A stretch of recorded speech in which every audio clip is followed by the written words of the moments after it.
A common problem that I see with people with medium to brown or tan or deep or rich skin tones is that we've always been told that only one or two nude shades from a range is going to suit you. That does not take into consideration the undertone, sometimes the overtone, the texture of your lips. And the reason why I chose MAC to showcase as a brand is not because I'm being sponsored by them. I feel that MAC caters to a wide variety of skin tones, and they have various shades of nudes with different undertones.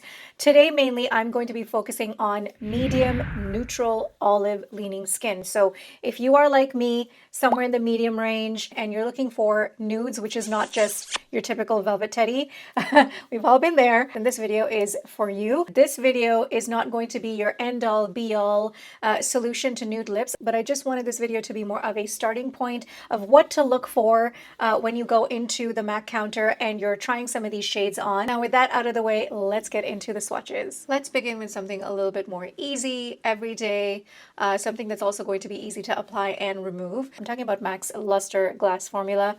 As the name says, they are lustrous and they're glassy, really high shine, glossy, juicy lip kind of formula, but it comes in a bullet form. The first shade here that I have is Hug Me. I would describe this as a brown pink, more like a blushed nude, leaning neutral. It's a nice nude, not something that's going to wash you out. As you can see, if you are lighter than me, you can still make this work. Lip liners that would go great with this are Stripped Down, Oak, Cool Spice, are great liners to pair with this formula. And if you are deeper than I am, then Cork is also going to go really well with this. Now this shade is called Signature Move. This is a little bit more of a gray brown, which is giving me even more of that muted effect.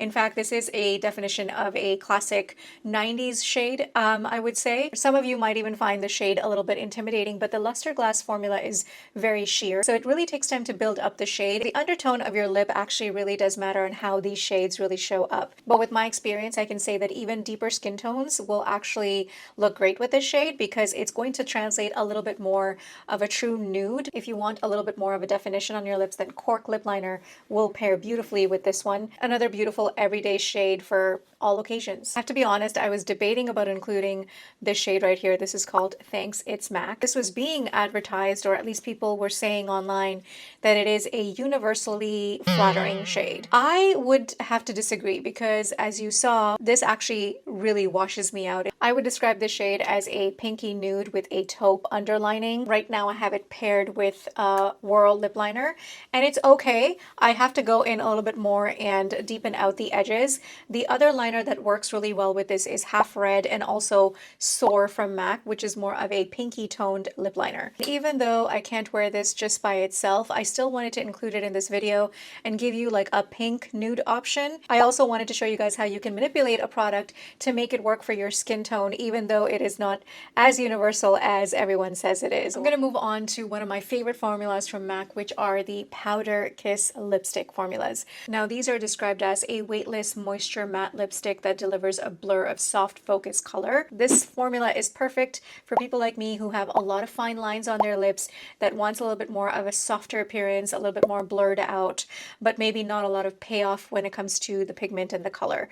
I'm going to start off with the lightest of all the shades and probably one of my most favorite ones, which is Teddy 2.0. Now I would describe this as a brown beige with a slight hint of pink. The website describes this as a deep toned beige. This is my perfect everyday pinky nude or pinky brown nude, whatever you want to call it. I also like to pair this as my blush, so I'll just take a little bit and apply it as a blush, and it just gives me a nice monochromatic look. Very effortless, very breezy. On days where I'm not really craving a lot of gloss, or I don't want to bring a lot of attention to my lips but still look put together, that's the day I pull out this shade specifically in this formula. Now this shade is called Kinda Sorta, and I would describe this as a mauve but more on the cool tone side. Now the bullet looks very purple, it looks really plum and has more of that aubergine sort of shade, but as you can see on the lips, it's just giving me a slight hint of a pinky purple, and it's definitely leaning a little bit more cool. My lips are actually two-toned, but this shade just evens it out, and because the shade is so sheer, it doesn't come off as something so deep or so stark, so it just gives a nice balance to my face. Another beautiful everyday shade. Now, another favorite of mine is Sultry Mauve. Now, this is more of a rosy brown, a little bit more on the brighter side, but still somehow muted. Another everyday shade that I can wear at any time of the year, but specifically I reserve it for spring and summer because it has a little bit of warmth to it. It's not as cool tone as the other two previous shades, and so I feel that this is a nice happy medium for like the spring and summer and the warm weather. All three of these shades I have worn without a lip liner, and if I want to manipulate the product, I can definitely add lip liner to it. Either way, one of my top favorite formulas from MAC. The only downside I see to this is that it's not going to last all day. You have to keep reapplying them, but that's pretty much with any of the MAC lipsticks unless it's an actual liquid lipstick. Now, this next shade here is called Cream in Your Coffee, and it's from their MACXimal Satin Sleek line, which means it's leaving a little bit of that satiny finish. This is described as a full coverage, pigment-rich color in a comfortable formula that hydrates lips for 8 hours. So again, it's not necessarily something that's going to last you all day. You will have to reapply it, but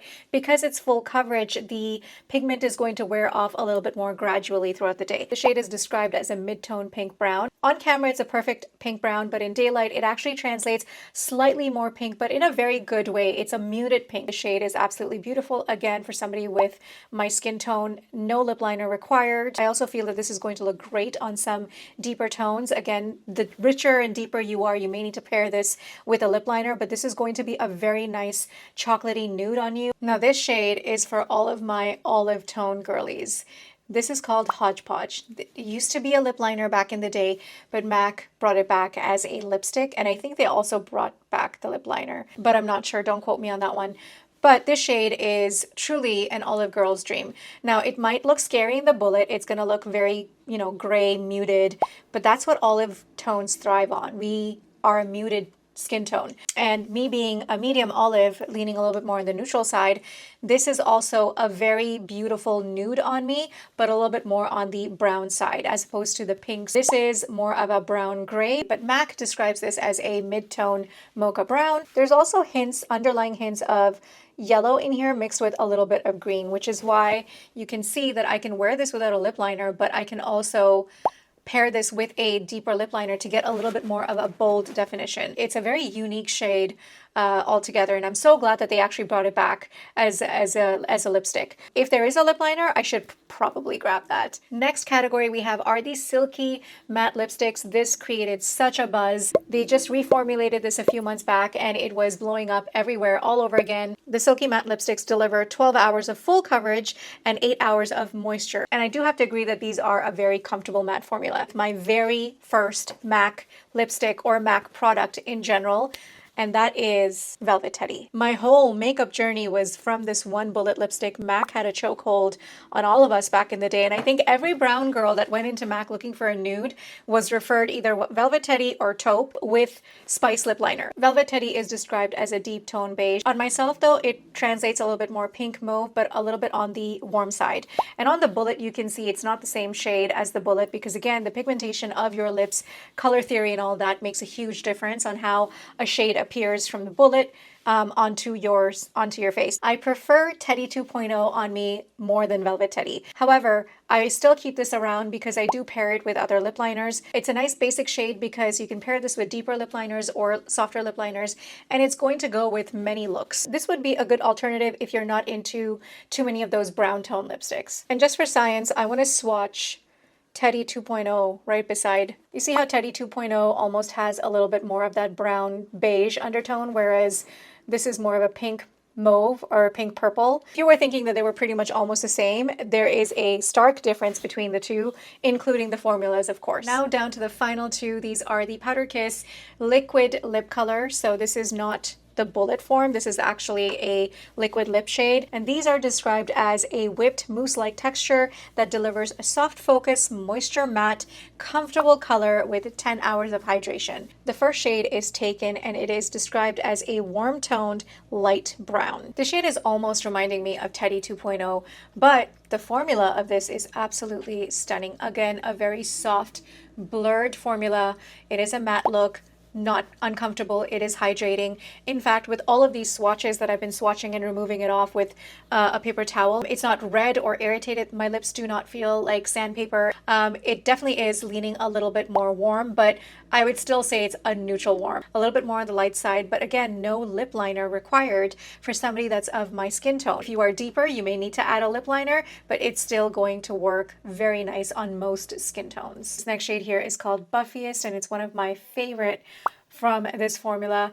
It is described as a mid-tone nudie pink. Now on my lips, it's giving a little bit more brown gray pink compared to Taken. Taken is a little bit more on the warm side. Buffiest is a little bit more on the cooler, neutral to cool side. It's kind of clashing with my eye makeup look, but if I was to do a little bit more of a muted cool tone look, or even like a nice cool tone smoky eye, would pair beautifully with this type of nude. I'm planning on doing another one with maybe like brighter or bolder colors. Let me know if that's something that you guys are interested in seeing. We can even make this a series. Maybe you want to see some drugstore options instead, you know, just in case if you guys are looking for more affordable options and you can't really invest in some of these MAC shades. I hope this video was educational. At the same time, I hope you found some good shades. And if you enjoyed today's video, found it helpful, I'm pretty sure you're going to find some of these videos helpful as well.